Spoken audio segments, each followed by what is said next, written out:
Sarah Jenkins. Hello and welcome to another poetry deep dive today. I love Denis Martindale. He's written over 3,700 poems for the Poemhunter website. Denis Martindale has written a new poem titled The Fate of Ophelia, based on the title of the YouTube video of the beautiful Taylor Swift, and here's what the poem's message shares with us today. Man, right out of the gate, we are hit with this incredibly powerful, yet delightfully straightforward contrast.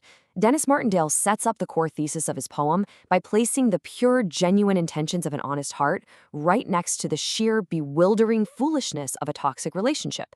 Just think about that for a second. You bring a love that is pure, a love that's as good as gold, and yet toxic love literally doesn't know what to do with it. It's just, as the poet perfectly puts it, dumb. It is a fantastic hook that validates the honest partner while calling out the absolute absurdity of toxic dynamics right from the start. Section 1. Inspiration and the Muse. Now, you might be wondering, how on earth does a poet tackle such heavy emotional weight without dragging us into absolute despair? Well, it's fascinating how Martindale explicitly connects emotional healing to the sheer joy of entertainment.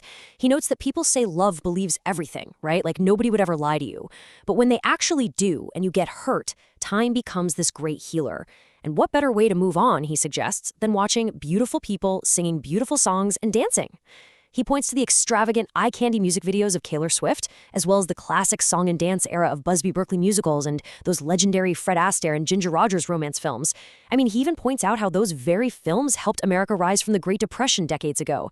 So whether it's classic cinema or just scrolling through modern upbeat YouTube shorts, immersing yourself in positive, lively art is presented as a literal cure for a broken heart. But before we get to all that healing, we really have to understand the danger here.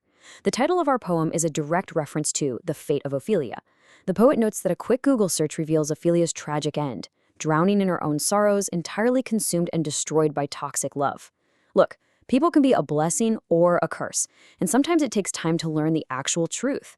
This definition sets the stakes for the entire poem. This right here, this is the exact fate we are trying to avoid. Section 2. The Trap of Toxic Love. So how does someone even end up near that tragic fate? We need to explore exactly how toxic love initially disguises itself to trap a delicate, unsuspecting heart. And this brilliantly illustrates that very trap. On one hand, we see the illusion. Romance always starts well, doesn't it? The poet writes about the compliments, a touch of flirting, a sudden shift from planned events leading to unexpected kisses meant just for you. It feels like a promised passion. But in reality, toxic love knows exactly what to say to press your buttons. It treats you like you're their whole world, but underneath the surface, it's really just another game to play. It's this calculated bait and switch where the affection is quite literally just a tool for manipulation. Which brings us to a really crucial stanza in the poem. For toxic love's a malcontent, a fragile thing at best, arriving fast, but once it went, no sweetheart's feeling blessed. So the key takeaway here is the intense volatility of this kind of relationship. It arrives with dizzying speed, sweeping you totally off your feet, but it's inherently fragile and deeply discontented. When it inevitably vanishes, just as quickly as it arrived, it leaves behind absolute emotional devastation. No one walks away from this feeling lucky or blessed, They walk away feeling completely hollowed out. I have to say, Martindale's use of language here is just absolutely stunning. A silver tongue that is slippery, like shifting sands. This describes the ultimate chameleon partner. They don't have a solid foundation. Instead, they shift and mold themselves to whatever you want them to be. Each thing you say, it will agree. And why? Not out of genuine compatibility, oh no, but simply as a tactic to secure your whole heart. It is the perfect illusion of a match, built entirely on shifting, unstable sand. Section 3. The Darkness of Deception.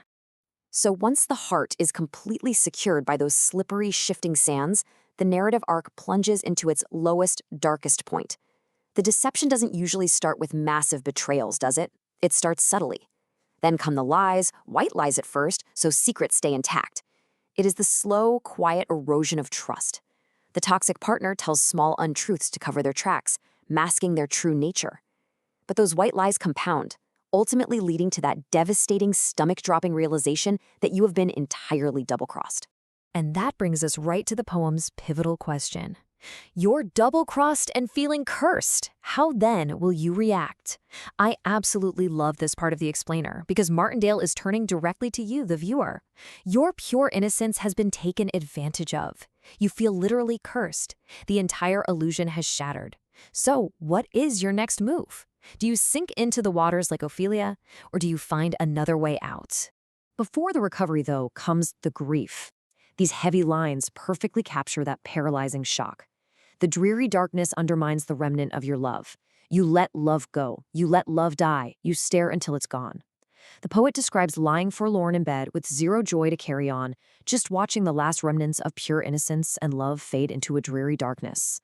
It is an incredibly painful, numb, and totally helpless stage where your spirit, which once sought the sun, simply droops. Section 4. Healing and Finding Peace. But listen, we don't stay in the dark. Now, I want to guide you into the final uplifting phase of this explainer. It's time to focus on recovery, resilience, and reclaiming your joy. Martindale actually provides us with a really clear prescribed recovery process. First, you have to truly let that toxic love die. You cannot keep resuscitating it. Second, accept comfort.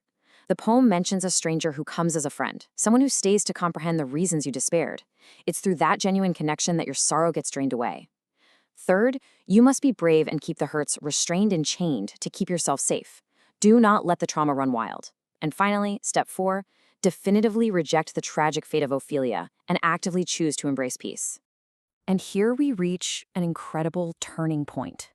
Thrive through love, not hate. The poet is urging us to look beyond what has happened. He says, take time to celebrate. It is such a profound active choice.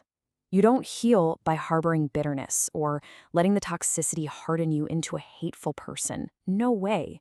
You overcome it by remembering your worth and choosing to thrive through positive, genuine love. Which leads us straight to the triumphant final stanza of the poem. Let toxic love depart from you. Abandon memories. Let true love do what it must do, fulfilling you with peace.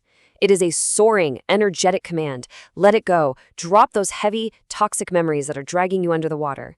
When you finally clear out that space, you allow true love, whether that's self-love, the love of friends, or a future genuine partner, to do exactly what it is meant to do, fulfill you with absolute, unshakable peace. So, as we wrap up today's explainer, I want to leave you with this final thought. Will you let your heart's strength grow steelier, reject the fate of Ophelia, and choose true peace? Because as Denis Martindale beautifully reminds us, a steely, resilient heart is far better than drowning in sad, toxic love.